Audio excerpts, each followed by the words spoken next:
సరిచేయబడవలసిన వాటిని మనం సరి చేసుకోవాలి. అలాగే దువ్వెన అనేటువంటిది ఏంటంటే జీవితంలో మనకు ఎదురవుతున్న ప్రతి చిక్కుముడి వీటన్నిటి నుంచి కూడా విడుదల పొందాలని మనం నేర్చుకున్నాం.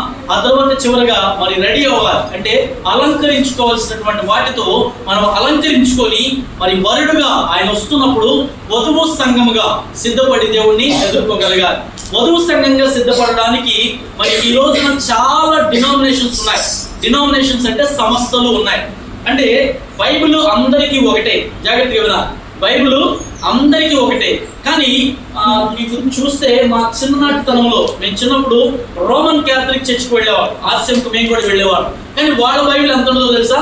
చాలా లావుగాను, అంటే ప్రింటింగ్ చాలా డిఫరెంట్గా ఉంటుంది. అంటే వారి యొక్క వాడుక భాష కానివ్వండి, లేకపోతే వారు చెప్పే విధానం కానివ్వండి. మనం దేవుడు అంటాం, వాళ్ళు ఏమంటారు చెప్పండి, మీరు అంటారు కదా, భగవంతుడు అంటారు, లేకపోతే యెహోవా దేవుడు అంటారు. అంటే దాంట్లో తప్పేమీ లేదు. ఏ రకంగా పిలుచుకున్నా కూడా దేవుడు ఎప్పుడు కూడా దేవుడే. కాబట్టి కొన్ని ఉన్నటువంటి సిద్ధాంతాలను మనం జాగ్రత్తగా గ్రహించాలి.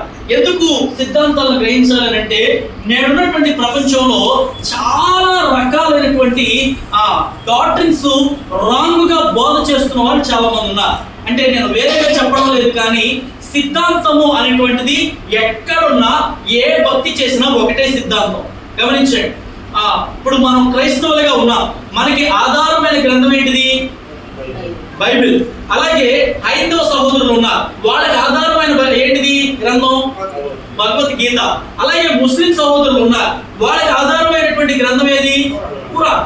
అందులో ఏవైతే బోధిస్తున్నాయో, అందులో ఏ నీతిని అయితే ప్రకటిస్తున్నాయో వాటిని బట్టి వారు భక్తి జీవితాన్ని కొనసాగిస్తూ ఉంటారు. అయితే ఈ క్రైస్తవ లోకంలో మనం గమనిస్తే ఇందులోనే చాలా రకాలైనటువంటి వచ్చినాయి. అంటే నేను వేరే వాళ్ళ గురించి నేను ఇప్పుడు చెప్పాలనుకోవడం లేదు, కానీ ఒక క్రైస్తవ జీవితంలో నుంచే మనం నేర్చుకుందాం ఈరోజు పాట. ఎందుకు మరి దేవుడు ఇన్ని రకాలైనటువంటి సంస్థలు ఉన్నాయి కదా, ఇన్ని రకాలైన భక్తులు ఉన్నాయి కదా, మరి ఈ అన్నిటి భక్తి జీవితాల్లో దేవుడు అంగీకరించే భక్తి ఏది అనే విషయాన్ని ఈరోజు మనం నేర్చుకోవాలి. అసలు మనం చేస్తుంది నిజమైన భక్తేనా? భక్తి అని అంటే దేవుడు ఏ రీతిగా కోరుకుంటున్నాడు? మనం చాలాసార్లు వింటాం. ఇప్పుడు మనం దేవుడికి వచ్చాం, ఇక్కడికి భక్తుడిని బట్టే వచ్చాం. దేవుడు అంటే ఒక భక్తుడిని బట్టి వచ్చాం. నా కోసమో, ఆమె కోసమో, పిల్లల కోసమో రాం. అలా వస్తే ఎలా వచ్చినట్టు? చుట్టం చూపు కింద వచ్చినట్టు, అంతేగా. ఏదో రోజుల్లో వచ్చి చూసి వెళ్ళడం వేరు, కానీ పునరుత్థానమైన ఆదివారం వచ్చేది ఎందుకనంటే దేవుని మీద భక్తితో వస్తారు. అయితే ఈ క్రైస్తవ జీవితంలో భక్తి అనేది ఎలా ఉండాలి? ఎలా చేస్తే దేవుడు ఆ భక్తిని స్వీకరిస్తాడు?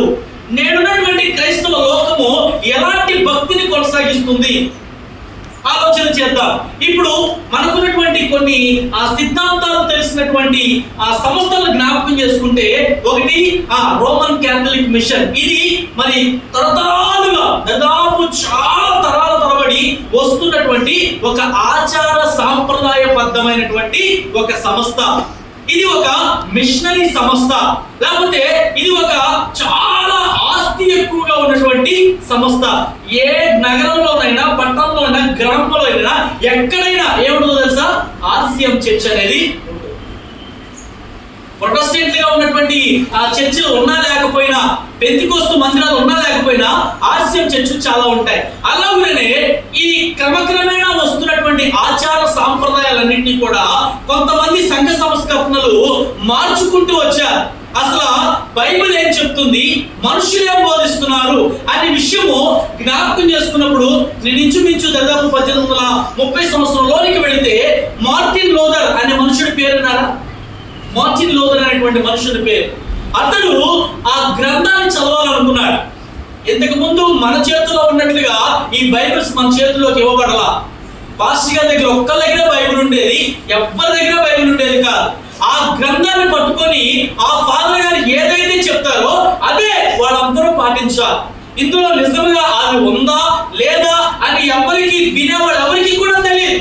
ఏదైతే బోధిస్తున్నాడో దాన్ని వాళ్ళు ఆ ప్రకారంగా ఆచరిస్తూ వెళ్ళిపోతూ ఉండేవారు. ఉదాహరణకి ఇప్పుడు అనుకుందాం, మా తాతగారు ఉన్నారు కదా, లేడు, చనిపోయాడు అనుకోండి. మా తాతగారు చేసిన పాపాలు క్షమింపబడాలంటే ఆ ఫాదర్ గారి దగ్గర ఉండే పాప పత్రాలు కొనుక్కునేవాడు.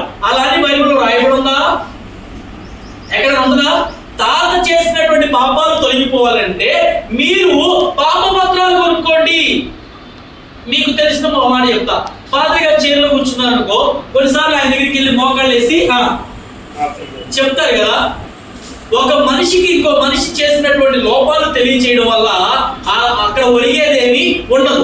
కానీ దేవుడు ఏమన్నాడంటే, మీరు మోకరించి రహస్యమందునవి దేవుడికి చెప్పుకుంటే పాపాలు క్షమించే అధికారం భూమి మీద లోకములో ఎవ్వరికీ ఉందా?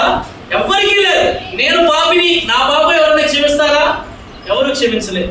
మీరు పాపులు, లేకపోతే మీ పాపాలు ఎవరు క్షమిస్తారా? ఎవరు క్షమించలేదు. అందుకని అన్నాడు లోకాసు వార్తలో, అయ్యో పాపములను క్షమించడానికే మనిషి కుమారుడు ఎక్కడికి వచ్చాడంట? లోకమునకు వచ్చాడు.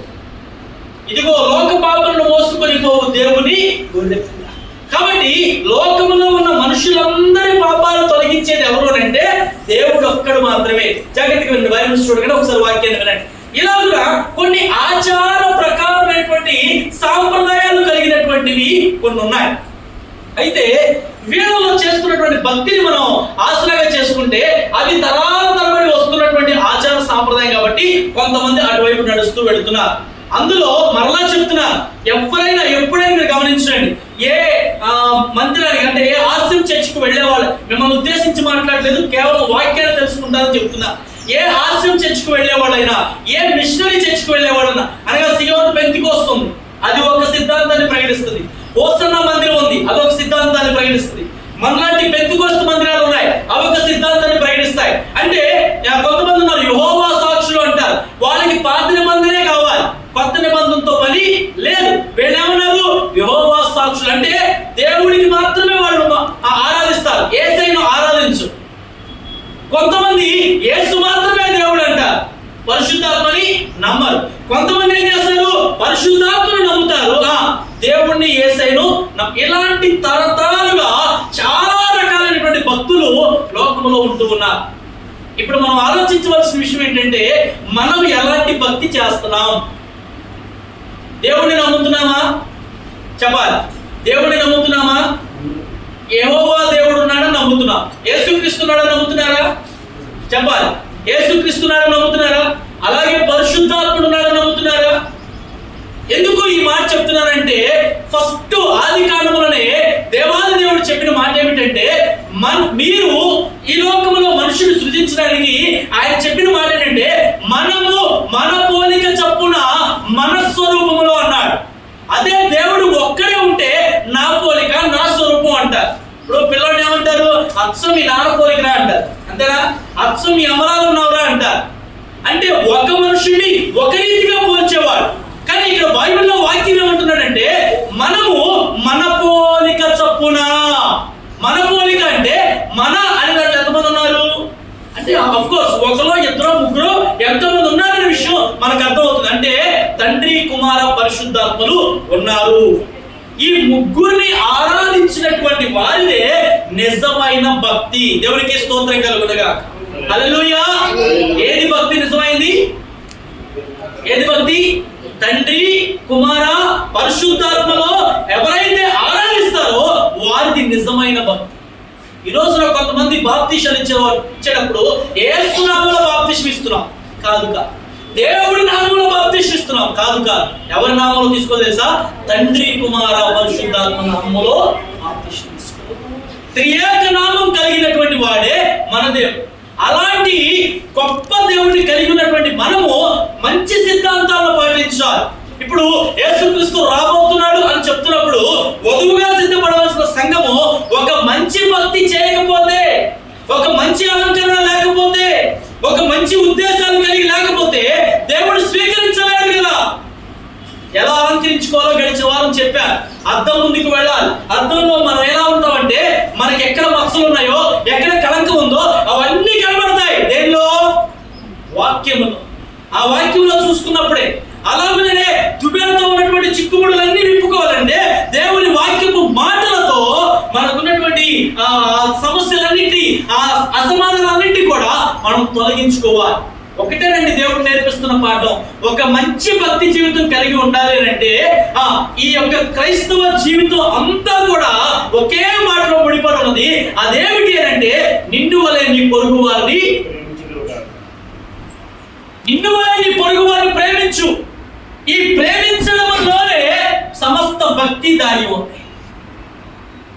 క్రైస్తవులోనే ప్రేమలు ఉండవు. అంటే ఎలాగో అంటే ఇదిగో వాళ్ళందరూ ఆ మరియమ్మను పూజించడానికి వెళ్తున్నారు కాబట్టి వాళ్ళకి మనం అవసరం లేదు, వాళ్ళు మనకి అవసరం లేదు. కానీ వాళ్ళైనా మనమైనా ఎవరో తెలుసా? మనుషులు. చాలా మంది తెల్ల బట్టలు వేసుకుంటారు. మీరు చిత్రగట్ట వెళితే ఆ యేసన్న మందిరంలో చూస్తే అందరూ అయితే ఫుల్ వైట్ లో ఉంటారు. అలాగే మంగళగిరి దగ్గర ఉన్నటువంటి శివన్ పెంతుకోసం వెళితే వాళ్ళు అంతే ప్యూర్ వైట్ లో ఉంటారు. అంటే వస్త్రధారణ ఎప్పుడు కూడా భక్తిని నిర్ధారించదు. నా మాట అర్థమవుతుందా?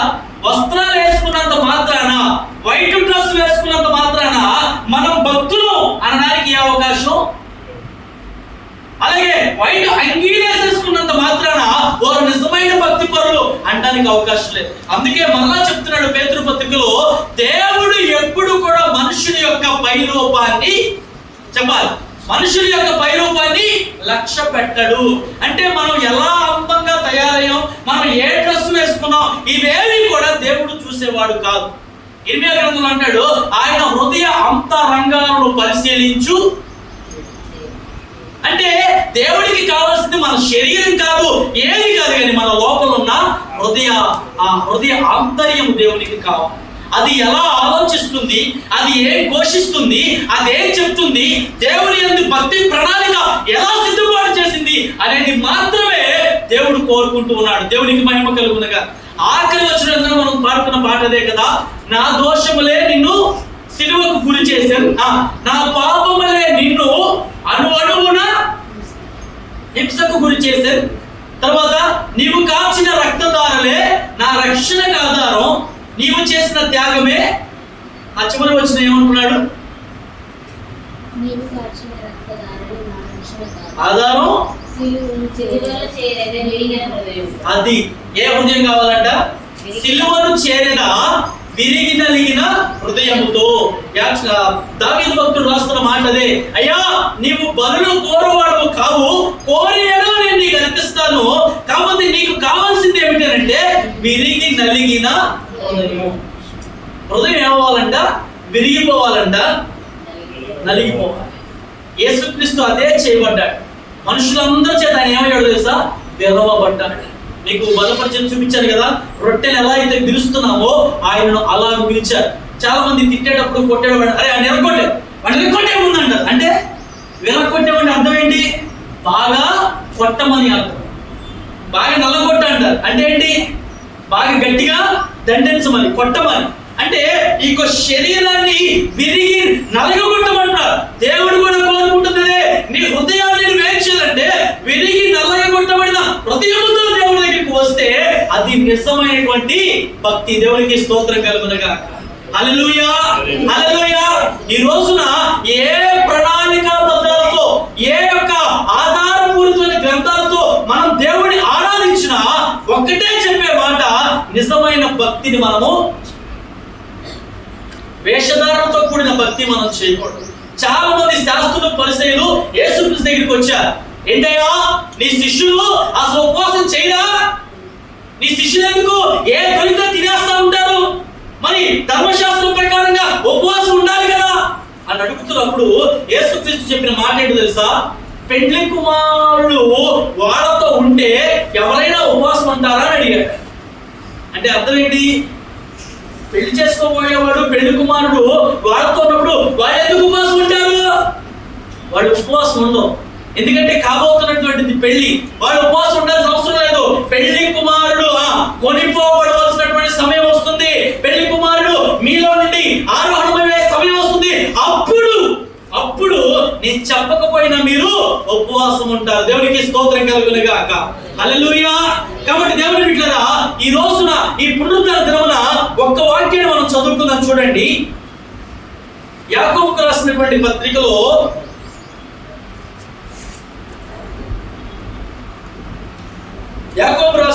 పత్రికలో మొదటి అధ్యాయంలో 27వ వచనం చదవండి. తండ్రి అయిన దేవుని ఎదుట పవిత్రమును నిష్కళంకమునైన ఆగుదాం. చూడండి, బాగా చాలా జాగ్రత్త తెచ్చుకోవాలి. తండ్రి అయిన దేవుని ఎదుట పవిత్రమైన భక్తి ఎలా ఉండాలంటండి? ఫస్ట్ మాట చెప్పాలి, పవిత్రమైనదిగా ఉండాలి. అంటే భక్తిలో పవిత్రత కావాలి, భక్తిలో పవిత్రత కావాలి. అది ఎలా వస్తుంది? అసలు భక్తిలో పవిత్రత ఎలా వస్తుంది చెప్పండి? ఏం చేస్తే భక్తిలో పవిత్రత వస్తుంది? నిజంగా మనం భక్తి పరులము, క్రైస్తవులము, మేము క్రైస్తవ భక్తులు అని అంటున్నాం కదా. ఇప్పుడు చాలా మంది దీక్షలో ఉన్నారు, వాళ్ళు డ్రెస్ కోడ్ వేసుకున్నారు, వైట్ అండ్ వైట్ వేసుకుని దాని మీద ఒక టవల్ వేసుకుంటూ ఉన్నారు. వాళ్ళు చేస్తున్నారు, ఇప్పుడు మనోడు కూడా చేస్తున్నారు. కానీ ఆ వేసుకున్నటువంటి దానిలో, ఆ వస్త్రాల్లో పవిత్రత ఉందా? అందులో ఉండదు. మనుషుల్లో పవిత్రత ఉందా? అందులో ఉండదు. కానీ బైబిల్ వాక్యం ఏం చెప్తుందంటే, నిజమైన భక్తి ఏదనగా భక్తిలో ఫస్ట్ ఏ ఉండాలి తెలుసా? పవిత్రత ఉండాలి. ఎందుకని? భక్తి చేస్తుంది ఎవరికి? మనం అందరూ చెప్పాలి. భక్తి చేస్తుంది ఎవరికి? మనుషులుగా, దేవుడిగా. మరి దేవుడు ఎవరు? దేవుడు ఎవరండి? పరిశుద్ధుడు, పరిశుద్ధుడు, పరిశుద్ధుడు, పరిశుద్ధుడు, పరిశుద్ధుడు అని గాన ప్రతిగానాల చేత నిత్యము కొనియాడబడుతున్నవాడు ఆయన. మరి ఆ పరిశుద్ధుడైన దేవుణ్ణి మనం ఎలా చేయాలి? పవిత్రంగా చేయాలి. ఎలా చేయాలంట? భక్తి పవిత్రంగా చేయాలి. 40 రోజులు పవిత్రంగా ఉండి తర్వాత మరలా మన ఇష్టం వచ్చినట్టుగా చేయడం వలన దానిలో పవిత్రత లేదు. అది దేవుడు కోరుకునే భక్తి కాదు. 365 రోజులు కూడా నీవు భక్తిలో ఏముండాలంటే పవిత్రతను కాపాడుకోవాలి. మరలా చెప్తున్న జాగ్రత్త వినండి. మనము ఒక పాట పాడినా అది ఎవరి గురించి పాడుతున్నాం? దేవుని గురించి పాడుతున్నాం. మనం ఒక వాక్యం చదివినా అది దేవుని గురించి పాడుతున్నాం. లేకపోతే మనం ప్రార్థన చేసినా అది దేవుడి కోసం చేస్తున్నాం. ఇందులో ఏది చేసినా పరిశుద్ధుడైన దేవుడి కోసం మనం చేస్తున్నాం కాబట్టి అది పవిత్రంగా ఉండాలి. ఎలా ఉండాలి? అది పవిత్రంగా ఉండాలి, అది పరిశుద్ధంగా ఉండాలి. అందుకే అన్నాడు, పరిశుద్ధత లేకుండా ఎవడు ప్రభుని చూడలేడు అన్నాడు. ఏది లేకుండా? పరిశుద్ధత లేక. అసలు దేవుడు సింహాసనం మీద కూర్చుంటే ఒకవేళ దేవుడి దగ్గరికి మనం వెళ్ళాలని ఒక మెట్టి ఎక్కాలనుకున్నాం అనుకో, ఆయన ఇంచుమించు 10 మెట్లు దూరంలో ఉన్నాడు. ఫస్ట్ మెట్టు మనం ఎక్కాలనుకుంటే ఆ మొదటి మెట్టి మీద రాయబడే మాట ఏంటో తెలుసా? పరిశుద్ధత. అర్థమవుతుందా? ఒక్క మెట్టు ఎక్కితేనే కదా 10 మెట్లు ఎక్కగలం. ఆ చివరి మెట్టుకి ఎక్కేసరికి మనల్ని మనం అంతా రూపాంతరం చెందిపోవాలి. కానీ ఈ మొదటి మెట్టు ఏం చెప్తుందో తెలుసా? మీరు దేవుడిని చూడాలి అనుకుంటే మొదటి మెట్టు మీరు ఎక్కాలి. ఆ మొదటి మెట్టు మీద ఉన్నటువంటి పేరే పరిశుద్ధత. ఆ పరిశుద్ధత లేకుండా ఎవ్వరు ప్రభుని, అది లేకుండా ఆయన చూడడం ఎంత కష్టమో, మరి పవిత్రంగా భక్తి చేయకపోతే దేవుడి దగ్గరికి వెళ్ళడం కూడా కష్టమే. ఈ రోజున ఎన్ని రీతులుగా భక్తి గుర్రాల మీద ఎక్కి స్వారీ చేస్తూ ఉంది. రకరకాలైనటువంటి భక్తులు, రకరకాలైనటువంటి ఆచారాలు, రకరకాలైనటువంటి సాంప్రదాయాలు. ఈ చేస్తున్న ఆచార సాంప్రదాయాలలో పవిత్రత ఏదైనా ఉందా? ఉందంటారా? లేదు. ఈ రోజున భక్తి జీవితంలో పవిత్రత కనిపించలేదు. అలా కనిపించినటువంటి వారు చాలా అరుదుగా, తక్కువ మందిగా ఉంటారు. మీకు ఉదాహరణ చెప్తారు. నిజంగా భక్తి చేస్తున్నామండి, మేము పవిత్రంగా ఉన్నామండి అనడానికి ఏదైనా ఉదాహరణ ఒకటి మనం తీసుకుంటే, కొంతమంది స్త్రీలు మనకు కనబడతారు. వారు అప్పటి వరకు వారి అలంకరణ చక్కగా చెవులికి పెట్టుకుంటారు, కళ్ళ కాటుకు పెట్టుకుంటారు. వినాలి. తలకు చక్కగా అన్ని ధరించుకొని చాలా అందంగా కనబడతారు. ఎప్పుడైతే వాళ్ళు బైబిల్ వాక్యాన్ని నేర్చుకున్నారో, తెలుసుకున్నారో, వాటన్నిటి వాళ్ళు ఏం చేస్తారు తెలుసా? విసర్జిస్తారు, విడిచిపెట్టేస్తారు. ఏమీ లేని వారిగా కనబడతారు. వాళ్ళని చూస్తే మనకేమనిపిస్తుంది అంటే, నిజంగా వీళ్ళు క్రైస్తవులు, నిజంగా ఏమో చాలా ప్రార్థనా పరురాలు. ఏమో ఏం కనబడుతుంది? ఒక భక్తి అనేది కనబడుతుంది. కొంతమందిని చూసినప్పుడే చెప్పేస్తాం, ఏమో చాలా ప్రార్థన పరురాలు ఉంది, చాలా వాక్యాన్ని చదువుకునేలా ఉంది, ప్రార్థన చేసుకునే అమ్మాయిలా ఉంది అని వెంటనే మనం పసిగడతాం. కారణం ఏంటంటే వాళ్ళు ఉన్నటువంటి ఆ వ్యవహార శైలిని బట్టి, వారు ఉన్నటువంటి పరిస్థితిని బట్టి మనం వెంటనే చెప్పగలం. దేవుడు కోరుకునేది కూడా అదే. మనల్ని చూసిన వెంటనే ఇతడు నా భక్తి పరుడు, ఈమె నా భక్తి పరురాలు అని దేవుడు కోరుకునే స్థితిలో మనం ఉన్నప్పుడే అది నిజమైన భక్తిగా కనబడుతుంది. దేవునికి స్తోత్రం కలుగునుగా. నెంబర్ 1 ఏం కావాలి? భక్తిలో పవిత్రత కావాలి. కంటి చూపులో, నోటి మాటలో, ఆలోచనలో సమస్తము నీ అధికారానికి ఒప్పుకుంటున్నానయ్యా అని దావీదు భక్తుడు దేవునికి ప్రార్థన చేసినప్పుడు దావీదు కూడా అపరాధంలో పడ్డాడు. అయినా పాపంలో పడినటువంటి దావీదు ప్రక్షాళన చేసుకున్నాడు. ఎలా? ఇప్పుడున్నట్లుగా 40 రోజులు ఆయన ఉపవాసం ఉండలా. ఎన్ని రోజులు ఉన్నాడు తెలుసా? దావీదు ఎన్ని రోజులు ఉన్నాడు ఉపవాసం తెలుసా అమ్మా? ఏమన్నా సంవత్సరం ఉన్నాడు. ఎన్ని రోజులు? 365 రోజులు. ఒక రాజు 365 రోజులు ఉపవాసం ఉండగలడా? సాధ్యమేనా అది? ఎన్ని వ్యవహారాలు చూసుకోవాలి, ఎంతమంది శత్రు సైన్యాలు జయించాలి. అయినా కూడా దావీదు చేసినటువంటి ఒక్క తప్పిదం వల్ల సంవత్సర కాలం అంతా ఉపవాసం ఉండి ఆ పాపం వల్ల వచ్చిన కుమార్తె చనిపోయిన తర్వాతే మరలా లేచి తన్ను తాను పవిత్రపరచుకొని పరిశుద్ధపరచుకొని చక్కగా స్నానం చేసి దేవుని మందిరంలోకి వెళ్ళి కూర్చున్నాడు తప్ప అప్పటి వరకు దేవుని ముఖాన్ని కూడా ఆయన చూడలేదు. అదే ఆ కీర్తన గ్రంథం 51లో రాస్తున్నాడు. ఒక 2 వచనాలు చదవండి, అందులో మాటలు మీకు చదివిస్తాను. దేవుడు ఎలా ఉన్న పవిత్రమైన భక్తిని మన నుంచి కోరుకుంటున్నాడో ఒకసారి ఆలోచన చేద్దాం. చూడండి, చదవండి 51.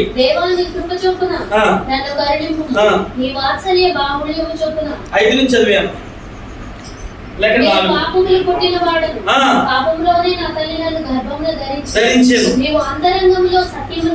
ఎక్కడ కోరుతున్నాడంట దేవుడు?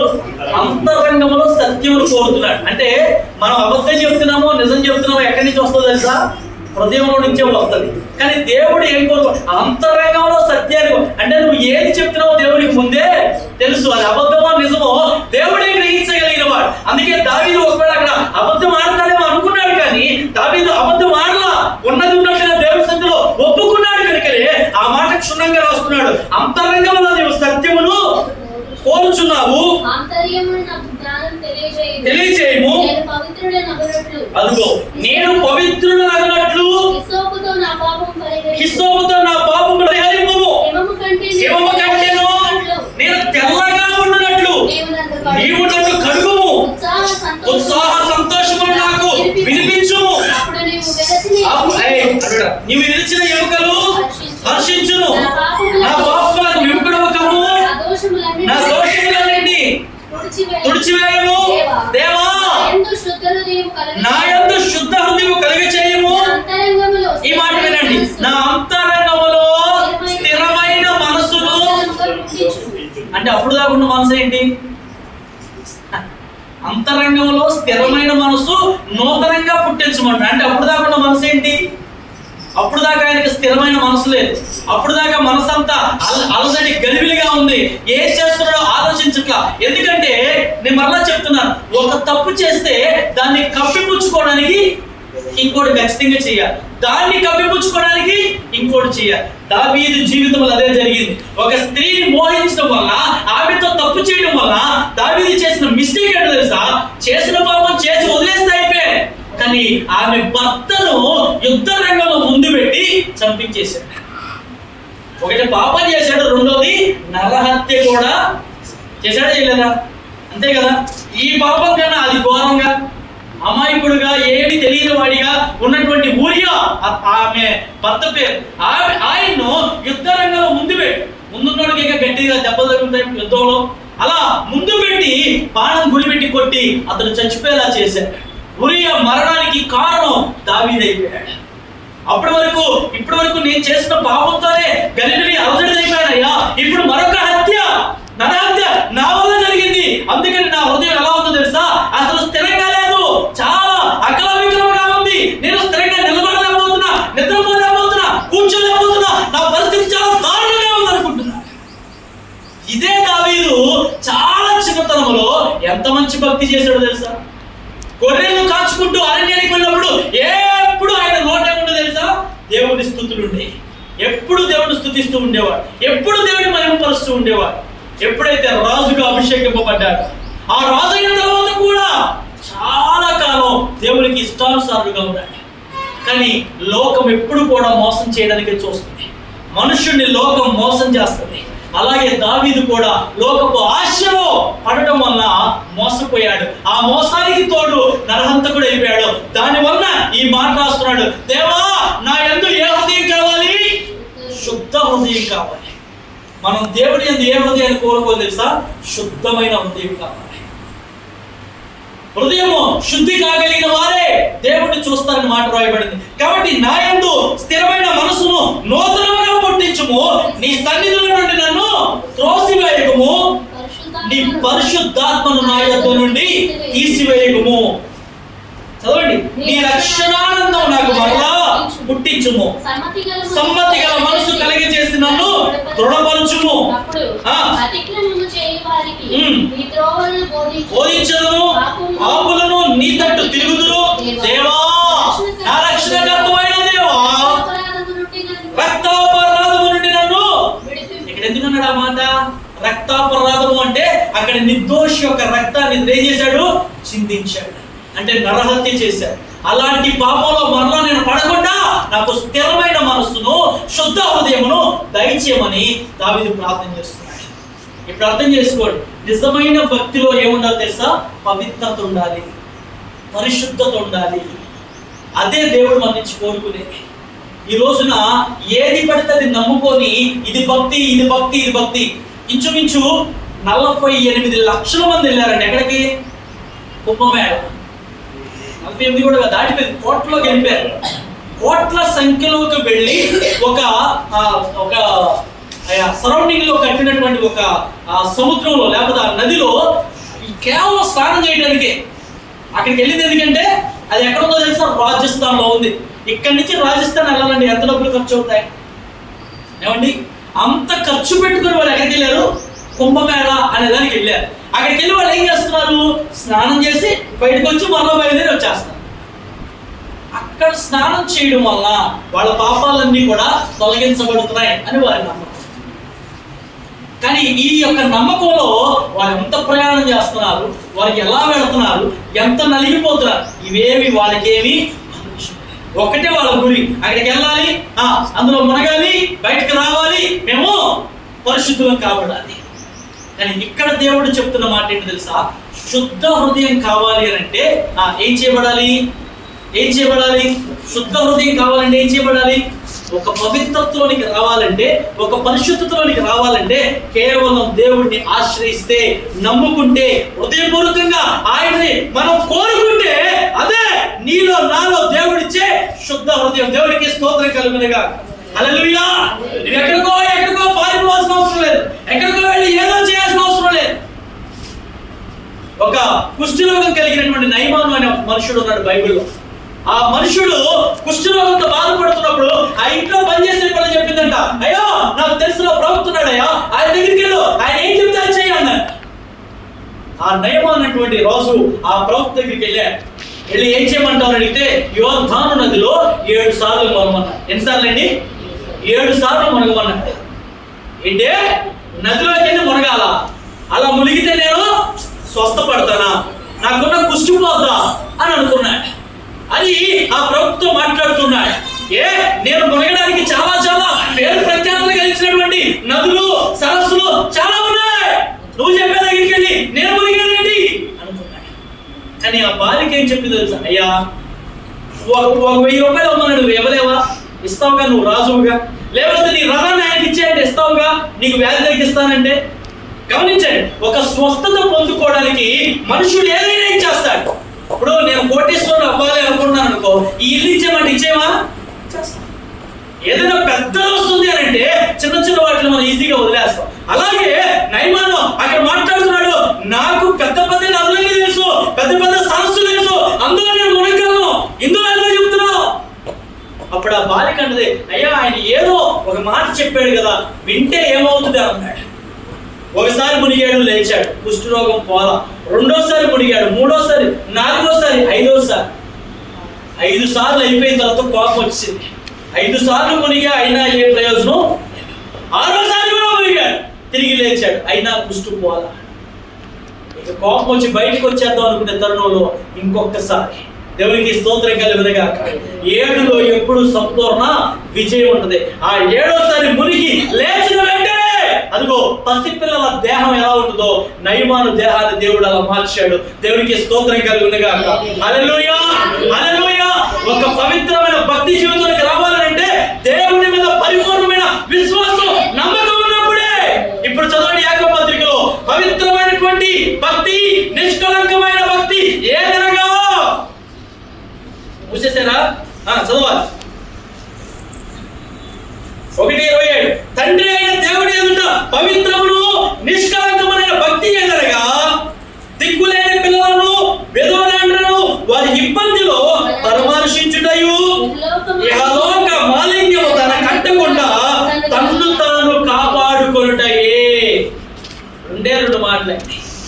ఒక పవిత్రమైన, ఒక పరిశుద్ధమైన, ఒక నీతియుక్తమైన దేవుడు కోరుకున్న భక్తిని మనం చేయాలి అంటే ఇక్కడ ఒక్క మాటే చెప్తున్నాడు. పవిత్రమైన భక్తి, నిష్కలంకమైన భక్తి ఏదనగా దిక్కులేని పిల్లలు. చాలా మంది రోడ్ల మీద కనపడుతుంటారు దిక్కులేని పిల్లలు. తర్వాత విధవరాండ్రు అంటే భర్త చనిపోయినటువంటి స్త్రీలు. అలాంటి వారిని వారి ఇబ్బందిలో పరామర్శించుట అంటే ఇక్కడ ఉన్న లిటరల్ మీనింగ్ ఏంటంటే ఎవరికైనా కానీ మనం ఏం చేయాలి తెలుసా? సహాయం చేయాలి. ఈ సహాయం చేయటంలోనే ఏముందంట?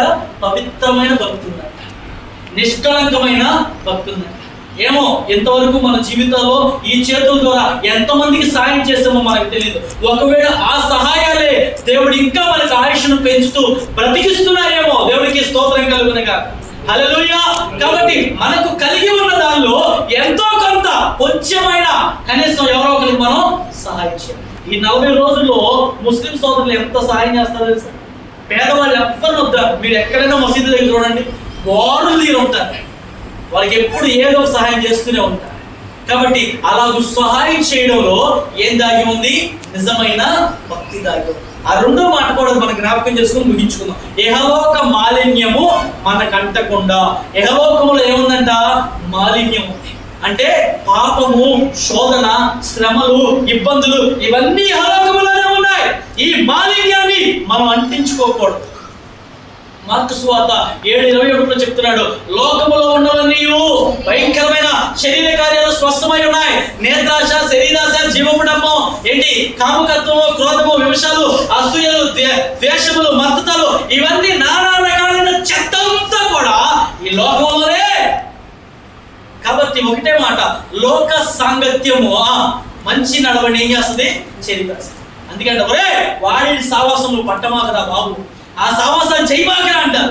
బొత్తిగా ముందు మా పిల్లలు చెప్తూ ఉంటారు, ఎవరు సావాసాలు పెడితే ఆ సావాసాలు చేయొద్దాము అని.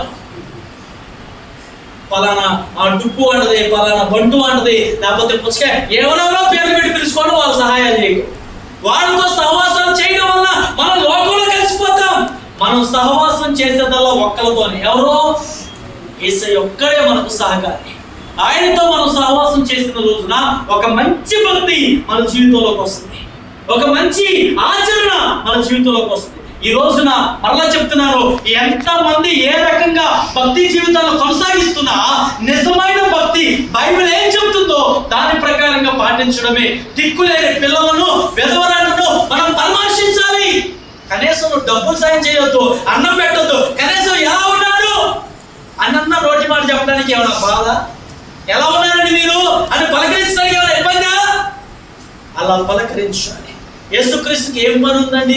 ఎంతమందిని ఆయన స్వస్థపరిచాడు, ఎంతమంది జీవితాలు బాగు చేశాడు, ఎంతమంది కుష్ఠరోగులు ఆయన ముట్టాడు, ఎంతమంది పక్షవాయువున బలమైన వారిని ఆయన లేవనెత్తాడు, ఎంతమంది స్త్రీ సమాజాన్ని ఆయన బాగు చేశాడు. కొన్ని వేల మంది జీవితాలు యేసయ్యలో బాగుపడ్డాయి. ఈ రోజున మనము కూడా ఆ బాగు చేయడం కోసమే దేవుడు మనకి ఇచ్చాడు. రెండో మాట చాలా వివరించవలసిన మాట, అది సమయం నేను ముగిస్తున్నాను. ఇహలోక మాలిన్యము మనకు అంటకుండా జాగ్రత్తగా ఉండాలి. లోకంలో ఉన్నదంతా సాతానుడు ఏ రకంగా పాపంలో పడేయాలో నానా రకాలుగా అన్ని తీసుకొచ్చాడు లోకంలో. అన్ని ఇప్పుడు చెప్తున్నాను, ఈ మొబైల్ ఇప్పుడు మనం వాడుతున్నాం కదా మన చేతిలో. నెక్స్ట్ రాబోతున్నటువంటి ఫ్యూచర్లో ఏంటో తెలుసా? ఒక చిప్ వస్తుంది. అంటే మనం ఇంతకుముందు మెమోరీ కార్డు లాంటివి వేసేవాళ్ళం కదా. ఫోన్స్ లో మెమోరీ కార్డు వేస్తే చాలా జీబీ ఉంటుంది, అలా పాటలన్నీ వచ్చాయి, వీడియోలు వచ్చాయి. ఇప్పుడు ఫోన్ కి అన్ని వచ్చేస్తున్నాయి, కానీ ఇంతకుముందు మెమోరీ కార్డు దాన్ని ప్రత్యేకంగా కొనుక్కునేవాళ్ళమా. నెక్స్ట్ రాబోతున్న తరంలో A1 అనేటువంటి ఒక చిప్ వస్తుంది. అది మన చేతిలో కానీ, మన నుదిటి మీద కానీ, మన భాగంలో ఈ భాగాల్లో ఇన్సెట్ చేసుకోవాలి. ఇక అది పెట్టుకుంటే మనం ఇది ఎక్కడికైనా వెళ్ళినప్పుడు, ఇప్పుడు మీరు సూపర్ మార్కెట్కి వెళ్తారుగా, ఏదైనా పొట్లం అన్నారు వాళ్ళకి ఒక మిషన్తో ఇలా అంటాడు, అప్పుడు కుయ్యి అని సౌండ్ వస్తుంది, అంటే అది స్కాన్ చేసినట్టు. అలాగే మనకి ఏదైనా కావాలి, మనం రేషన్ తెచ్చుకోవాలి, ఆ రేషన్ దగ్గరికి వెళ్ళాము ముందు మనం ఏం పెట్టమంటాడు? ఏలు ముద్ర పెట్టండి అంటే అసలు ఈ ఏలు ముద్ర రాకుండా రేఖలకి అక్కడ కుయ్యి అని సౌండ్ రావడానికి ఏంటి సంబంధం చెప్పు? నువ్వు టికెట్ కొన్నావంటే పోన్లే, టికెట్ కొన్నావు మనం పలానా చోటుకి వెళ్తున్నాం అనుకో, కానీ ఇదేంటిది? ఇప్పుడు ఇప్పుడు కనీసం సిమ్ కార్డు కొన్నా ఏం పెట్టాలా? చూడండి టెక్నాలజీ ఎంత అంటే నీ వేలు ముద్ర నీకే, అలా నువ్వు పెడితే మీ ముద్ర నేను పెడితే నాకు రాదు, నాది మీరు పెట్టినా రాదు. అలాగా ఈ నుదుటి మీద కనుక ఆ చిప్పు కనుక వేసుకొని మనం ఆ మిషన్ దగ్గరికి వెళ్తే కుయ్యి అని సౌండ్ వస్తుంది, అప్పుడే నీకు రేషన్, అప్పుడే నువ్వు ఎక్కడికైనా వెళ్ళాలన్నా. కానీ రాబోతున్న తరాలలో ఇంకన్నీ ఫ్రీ ఫ్రీ ఫ్రీ ఫ్రీ చేయవస్తుంది. ఆ ఫ్రీగా వస్తున్నదంతా కూడా పాపమే. ఏంటిది? పాపమే. ఈ రోజుకి చాలా మంది ఆధార్ కార్డు తీసుకోలేదు. మీకు తెలుసా అలాంటి వాళ్ళు ఉన్నారంటే? నమ్ముతారా? ఆధార్ కార్డు లేని వాళ్ళు ఉన్నారు. ఎందుకంటే ఆ ఆధార్ కార్డులో ఎవరో చెప్పారు నాకు ఒక మాట, ఒక అంకెల మీద కనుక గమనిస్తే అందులో 666 అనేటువంటిది ఉంది. ఆ 666 ఉన్నది సాతాను యొక్క గుర్తది, అది తీసుకోకూడదు. అది తీసుకుంటే మనందరం కూడా ఆ నరకానికి వెళ్ళిపోతాం. మనందరికి ఆధార్ కార్డు, మనందరం ఎవరు? ఇంకా టెక్నాలజీ అభివృద్ధి కాబట్టి ఇప్పుడు అది లేకపోతే ఏదీ లేదు. నువ్వు ఏ దేశం వెళ్ళినా ఎక్కడికి వెళ్ళినా ముందు నీ ఐడి కార్డు అడిగితే ఏం చూపించాలి మనం? ఆధార్ కార్డే. అందరికి అది మస్ట్ అండ్ షుడ్. ఇక రాబోతున్న ఈ కార్డులు ఈ ఫోన్లు అన్ని మాత్రమే ఇక డైరెక్ట్ చిప్పే. ఇక అందులో మనం స్కాన్ అయితే చాలు, సినిమాకి వెళ్తావా ఫ్రీ, ఏరోప్లేన్ ఎక్కుతావా ఫ్రీ, ఆ చిప్ ఉండవా. సాతానుడు ఏ రీతిగానైనా మనుషుల్ని పాపంలో పడేయడానికి నానా రకాలైనటువంటిది అంతా కూడా ఇహలోకంలో మాలిన్యాన్ని తీసుకొస్తుంది. ఆ మాలిన్యం వలన మనం అంటకుండా జాగ్రత్త పడితేనే నిజమైన భక్తిని మనం చేసిన వాళ్ళం అవుతాం. కాబట్టి ఏ సంస్థలైనా ఏదైనా కానీ బోధ ఒక్కటే, ఎవరు చెప్పినా బోధ ఒకటే, దేవుడిని నమ్ముకోమని మాత్రమే, దేవుడిని ఆశ్రయించమని మాత్రమే. కాబట్టి నిజమైన భక్తి ఏదనగా, పవిత్రమైన నిష్కళంకమైన భక్తి ఏదనగా, దిక్కులేని పిల్లలను విధవలను పరామర్శించాలి. 2 ఇహలోక మాలిన్యం మనకు అంటకుండా మనం జాగ్రత్తగా ఉండాలి. ఇప్పుడు ఈ మాట ఎందుకు చెప్పానంటే చాలా రకాలైన బోధలు వస్తున్నాయని చెప్పాను కదా. మీరు టీవీలు పెడితే ఈ రోజున చాలా మంది బోధకులు వాక్యాన్ని చెప్తూ ఉన్నారు. ఎవరు చెప్పినా వాక్యాన్ని వాక్యంగా వినండి. అర్థమవుతుందా? ఎంతమంది ఛానల్స్లో పెట్టుకొని కాక, కానీ మనకు అవసరమైన మాటలే మనం తీసుకోవాలి. అనవసరమైనటువంటి ఆచారాల జోలికి, అనవసరమైన సాంప్రదాయాల జోలికి, అనవసరంగా చేస్తే ఏదైనా దేవుడికి ఇష్టం లేని భక్తి ఏది కూడా మనం చేయకూడదు.